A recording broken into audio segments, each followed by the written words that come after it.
Bien, bonjour à toutes et à tous. Bonjour. Aujourd'hui, juste avant d'aborder notre 9e épisode, on souhaitait faire un petit point en introduction pour deux raisons principales. D'une part, parce que l'épisode il traite de notre grand départ. Et puis la deuxième raison, c'est parce que suite à notre dernière vidéo, où le titre était un peu accrocheur, c'est vrai, on a failli s'échouer sur les rochers. Il y a eu quelques réactions. Alors quand on dit quelques, c'est vraiment une minorité, hein. La grande majorité d'entre vous étaient vraiment bienveillants, plein de bons conseils, partage d'expériences et de messages positifs pour nous encourager. Mais bon, il y a eu quelques messages avec des réactions un peu plus allez, on va dire violente ou surprise en nous disant mais vous êtes complètement inconscient, c'est pas possible, c'est pas comme ça qu'il faut faire, vous êtes incompétent, on s'improvise pas chef de bord. Ok, on va vous rassurer tout de suite. Partez pas faire un tour du monde avec vos enfants. On va vous rassurer tout de suite, on n'est pas tête brûlée. Et si on vous parle aujourd'hui, aujourd'hui on est au Baléares, c'est quand même qu'on a réussi à arriver au Baléares malgré toutes ces galères. D'accord, donc ces galères elles sont gérées. C'est juste que ça a donné qu'on a vraiment eu une série de mésaventures, pour différentes raisons, que finalement on a su gérer, puis on a su prendre avec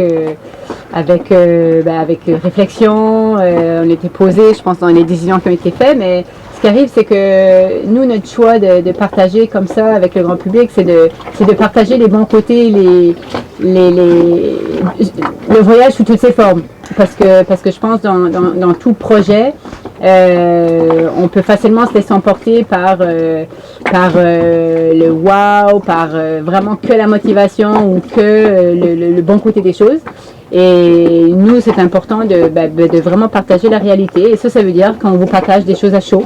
Et quand on partage des réflexions à chaud, parfois on utilise des mots comme on a eu la chance ou heureusement ou des fois c'est des ressentis que tu as, mais que finalement après réflexion ou moi on n'a pas non plus le même regard sur certaines situations.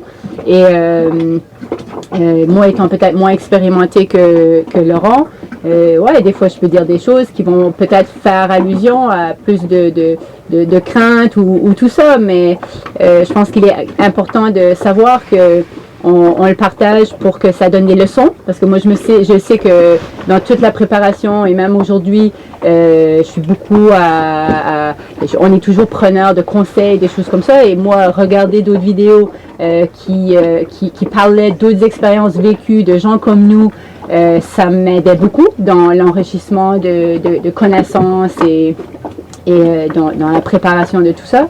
Donc nous, c'est un peu dans cette optique-là qu'on le fait, c'est que d'autres peuvent aussi apprendre de nos leçons. les bonnes décisions qu'on prend, peut-être les moins bonnes, ou des choses qu'on aurait peut-être fait différent maintenant qu'on l'a vécu. Donc je pense que ça fait toute partie du voyage. C'est l'aventure, et puis je pense que effectivement, si on devait montrer à un moment que les bons côtés, on se mettrait en maillot de bain, et puis on filmerait, puis voilà, non. Je crois qu'on est vraiment parti dans un projet de nouvelle vie. Puis, comme dans tout projet, il y a des hauts, il y a des bas. Et puis, il faut les surmonter. Puis, nous, on les surmonte, on reste positif le plus possible. Alors, certes, personnellement, j'ai pas une formation de mécano, j'ai pas une formation d'électricien, j'ai pas une formation de skipper. Mais on apprend avec l'expérience et on part pas dans le vide ni quoi que ce soit. Le travail sur le moteur, je l'ai fait pendant plus de 2 semaines en immersion totale avec un ami mécano. Donc si je connaissais rien en mécanique quand on a acheté le bateau, je peux vous dire qu'à l'arrivée, ça a valu tous les stages de mécanique possibles et imaginables. Et puis je navigue depuis que j'ai 2 ans en dériveur, en habitable. Certes, on n'a jamais suffisamment d'expérience, mais là, on n'est pas en train de parler d'une sortie à la journée ou d'une sortie sur une semaine. On est en train de parler d'un voyage au long cours, donc il y a aussi des choses sur lesquelles on apprend. Lynn et moi, on est coach sportif. On accompagne aussi des dirigeants dans leur processus de transformation. Moi, j'ai été athlète de haut niveau. Et pendant ma carrière, à la fois l'entraîneur et de joueur, je peux vous dire que quand il y avait 15 000 personnes dans un stade en train de nous regarder jouer, qu'on gagne ou qu'on perde, il y avait 15 000 entraîneurs différents. D'accord, on entend toujours des réflexions sur ah, pourquoi tu as fait ça, il aurait jamais dû faire ça, c'est nul, c'est quoi ce choix, pourquoi tel joueur plutôt qu'un autre. Ouais, mais il n'y en a qu'un qui vit la situation avec son équipe et avec son groupe, c'est l'entraîneur. Il n'y a que lui qui est le mieux placé pour pouvoir prendre les décisions. Et aujourd'hui, en fait, c'est ça. Je suis peut-être le capitaine à bord, mais quand je prends des décisions, c'est en bonne connaissance de cause, de la capacité de mon équipage à réagir, etc. Et il y a évidemment des situations que je n'irais pas tenter si je n'étais pas capable de pouvoir les tenter, ou si je sentais que l'équipage n'était pas en mesure de pouvoir assurer derrière et écouter les recommandations que j'avais à donner. Donc la vie, c'est une question de choix. On fait des bons et des mauvais choix. Mais la réalité est que maintenant, ça fait 3 mois qu'on est parti et que le bateau est entier, l'équipage est entier. Tout le monde a toujours envie de naviguer. On se plaît dans cette vie-là. Et donc pour nous, c'est ça l'essentiel. Donc nous, on va continuer à vous le partager en toute bienveillance, avec toute bonne intention. Et puis, à bon entendeur qui veulent continuer à apprendre de ça et partager et continuer à nous donner vos conseils. Nous, on apprécie vraiment, mais on apprécie aussi que ça soit fait dans le respect et dans la bienveillance. Et puis comme dans cet épisode, il y a eu encore des péripéties, on préfère vous le dire. On sait pas, on a pas forcément toujours sorti la caméra, mais pour faire rapide, si vous souhaitez découvrir un peu plus en détail ce qui s'est passé pendant cette traversée, on vous invite à aller voir sur notre blog worldtouradventures.com l'article qui s'appelle Première traversée, première tempête. Vous aurez le récit détaillé de ce qui s'est passé, de comment on l'a géré. Peut-être qu'il y en aura certains d'entre vous qui diront encore, mais ils sont complètement fous, mais dans quoi ils se lancent? Arrêtez tout de suite, allez-y, soyez avertis. Régalez-vous, soyez avertis. Nous, on est là, on est bien contents. Et 3 mois après, il ne s'est rien passé d'autre d'intéressant. Donc, ça veut dire que les prochaines vidéos, peut-être qu'elles seront peut-être un peu plus molles, un peu moins excitantes, on verra bien. Voilà, un peu plus classique. Allez, bon visionnage et puis à bientôt. Bye.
Après nos dernières péripéties de préparation, nous prenons un dernier petit break de 2 jours pour Noël dans l'Ariège.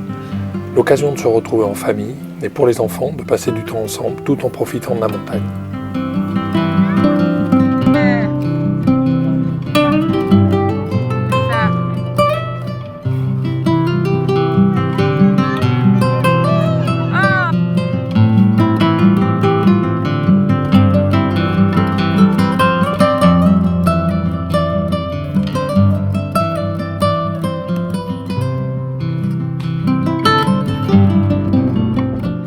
Pour Emma, c'est aussi l'occasion de faire un tout petit peu d'équitation, son sport favori.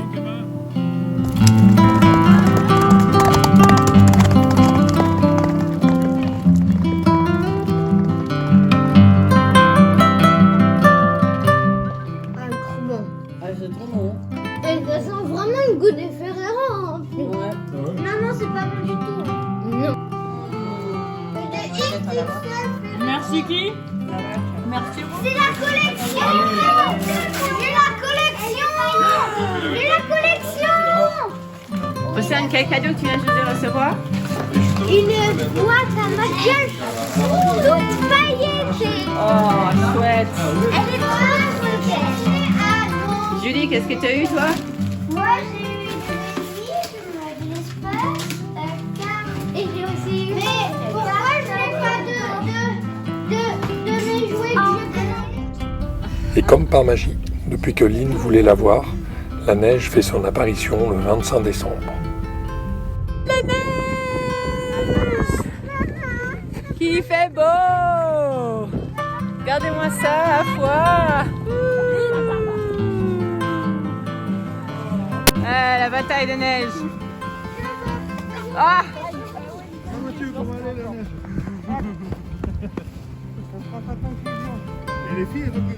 Puis il est l'heure de repartir vers Canet, pour Lisa et Emma de reprendre l'avion, non sans avoir profité d'un dernier plongeon rapide dans la Méditerranée, et pour nous, de compléter la liste des derniers préparatifs. Le départ est maintenant dans 4 jours. Et voilà! Bye Lisa! Tu m'as caché. Tu le vois là, ma puce, l'avion? Et voilà mon voyage, Lisa. Bon voyage, Lisa. Bon voyage! Et à bientôt. Bon, ben ça y est, the countdown has begun. Il nous reste, on est le 26, on s'envole le 30 pour notre grand départ. Fait que là, ben on est en train de faire, on a fait notre liste des dernières choses à faire avant de partir. Elle est plus longue que je pensais. Laurent semble ajouter des choses à toutes les petites réparations, check-up du bateau. Mais c'est une bonne vigilance à voir, ça fait que je ne vais rien dire. Ben moi j'arrive de la laverie, je viens de déposer le linge, chercher un premier lot. On profite du fait qu'on a une voiture, un char pour se déplacer, pour faire les différentes courses. Je vais essayer de faire des conserves pour avoir quelques repas préparés à l'avance pour la traversée. Fait que c'est ça.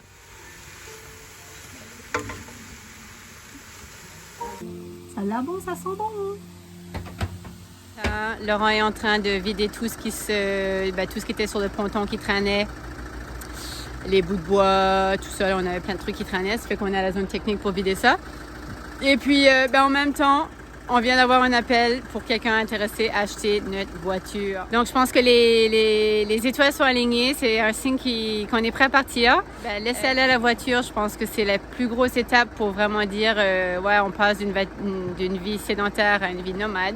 Donc, on adopte une autre forme de liberté. Mais c'est un petit peu avec un pincement au cœur que de laisser aller la voiture. J'avoue que c'est difficile. C'est comme le dernier gros morceau qu'on laisse aller. Ouf. Donc on est dans les dernières heures avant notre départ. Et puis je me suis dit que je prendrais un petit moment pour venir remercier les gens du Ponton P. La navigation, c'est vraiment un petit écosystème de gens vraiment solidaires, où tu retrouves l'entraide, l'amitié et les fous rires, des bons moments. Et c'est vraiment toujours, c'est avec un gros pincement au cœur qu'on va quitter ce ponton qu'on aime tant. En fait, c'est vraiment, vraiment facile de rester dans un lieu où tu es bien, où tu te fais des bons amis. Mais voilà, on choisit de continuer notre aventure et de partir découvrir d'autres lieux et surtout démontrer à nos enfants que des gens sympathiques, il y en existe partout dans le monde, peu importe la couleur de la peau, la langue, où ils se retrouvent. C'est un peu cette solidarité humaine qu'on recherche. Ça fait qu'on l'a définitivement retrouvé ici. Bon, alors on est au test Covid avant notre départ. Océane, t'es prête? On a des enfants courageux, des enfants qui le font. On est au top, on est prêt. Ce matin, on a mis du gasoil dans le bateau. Il y a eu un petit peu de retard, ça fait que Laurent n'est pas avec nous. On va espérer qu'il pourra faire le test aujourd'hui. Donc voilà. Notre checklist avance dans la journée. Journée avant du départ. Yay!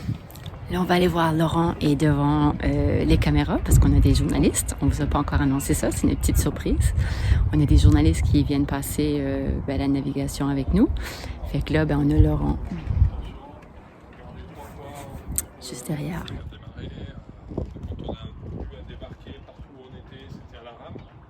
Le départ est prévu pour minuit ce soir.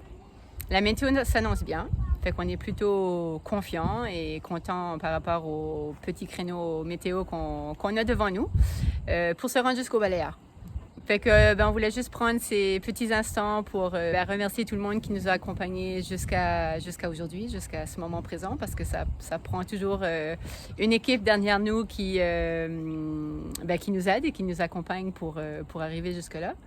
Et puis, y a-t-il des choses que tu aimerais dire, toi, partager? Ben ouais, on boucle un an de vie maintenant sur le bateau, donc ça a été une année chargée, ça a été une année où à plusieurs reprises on pensait qu'on allait partir et puis finalement ça s'est pas fait. Même si on a navigué cet été à peu près 1200 milles, on n'est pas vraiment parti, on n'a pas eu l'impression de vraiment partir. Non. Puis là, on a analysé encore plus la météo pour partir et puis là, il n'y a plus qu'à. On sait que ça va bouger un peu demain dans la journée notamment, mais qu'on a laissé passer le coup de tramontane là aujourd'hui. Donc la mer devrait s'aplatir au moins pour passer le premier cap, les deux premiers caps, le cap Béar et le cap Creus en Espagne. Et puis après, cap au sud, Majorque avec une arrivée à Alcudia qui est prévue a priori vendredi matin entre 7h et 9h. On verra à quelle vitesse on avance.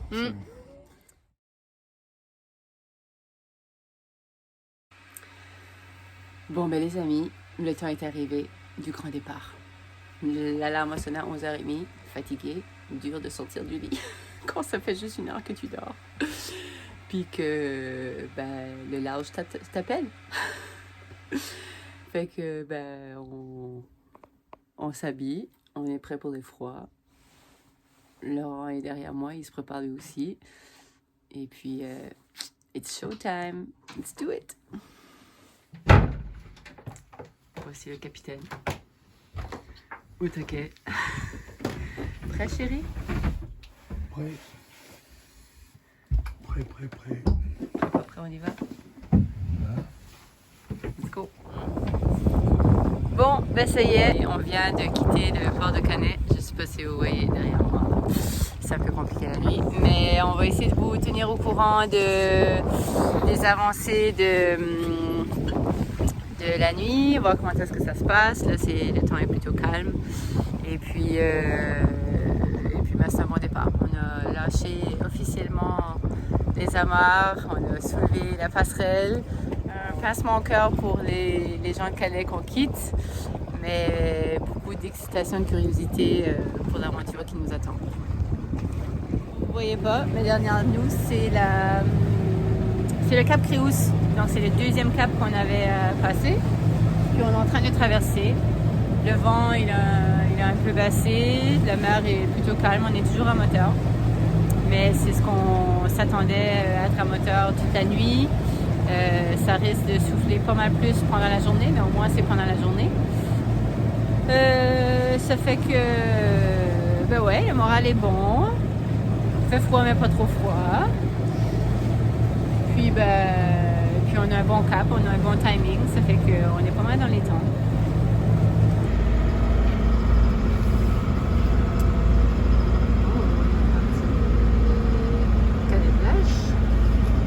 On s'est rendu jusqu'au cap Béar. Et là, on vient de passer le cap Creus.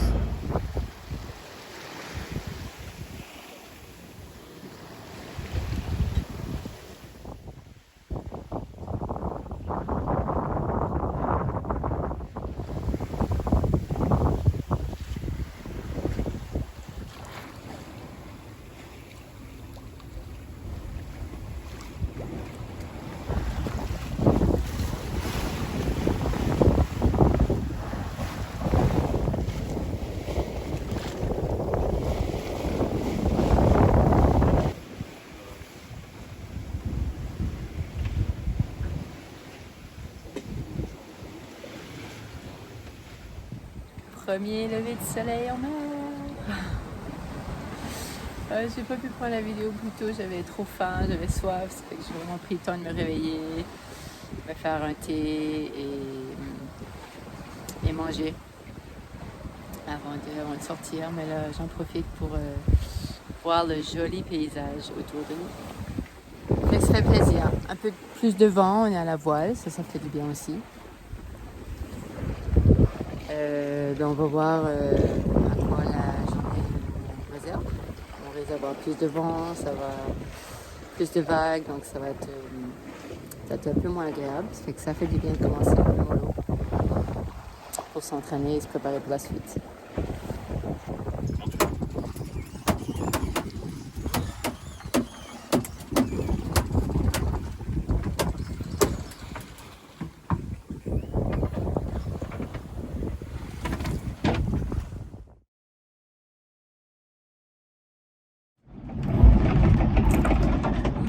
La météo qu'on s'attendait est arrivée, il y a beaucoup de vagues. Mathieu se sent pas bien, moi je me sens comme ci comme ça.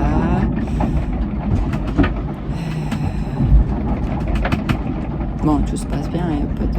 mais il faut passer au travers. Il y a les plus gros creux. Puis le vent monter, donc il faut tenir le coup.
Bon, là, on a l'équivalent de la SNSM espagnole qui nous suit derrière en quelque part. Là, ils sont venus, ça fait à peu près, on a beaucoup communiqué avec eux cette nuit parce qu'on était avec notre premier panne de moteur, deuxième panne de moteur. Et puis là, on est arrivé juste devant le quai de Palamos. Et Laurent s'est rendu compte que l'ancre était tombée au fond, on a entendu un clochon. Puis ça explique plein de choses cette nuit, qu'on ne pouvait pas avancer. On dit que là, ça fait 15 minutes qu'on essaie de relever l'ancre, juste devant le port. Ça fait qu'on est vraiment proche des cailloux. C'est chaud. J'en ai assez là, des situations chaudes. Il est temps qu'on retrouve nos pieds à terre. Allez, on rentre, Thierry. On rentre. Merci la Coast Guard espagnole d'être venu nous soutenir dans nos dernières péripéties pour rentrer dans le port de Palamos. Non, mais toi, vraiment le faire. Jamais tu le racontes à quelqu'un, jamais il te croit. Ah non, jamais il te croit. Merci, c'était vraiment gentil. Finalement, on n'a pas eu besoin de la rade, mais juste les avoir à côté au moment où ils sont arrivés. Savoir qu'ils allaient arriver, c'était savoir qu'ils étaient arrivés, au moment où on savait qu'on n'allait pas... si jamais qu'on dérivait puis qu'on se retrouvait sur des cailloux, on savait qu'ils étaient pas loin pour... Donc franchement, on a fait la bonne décision en mode prévention. Merci.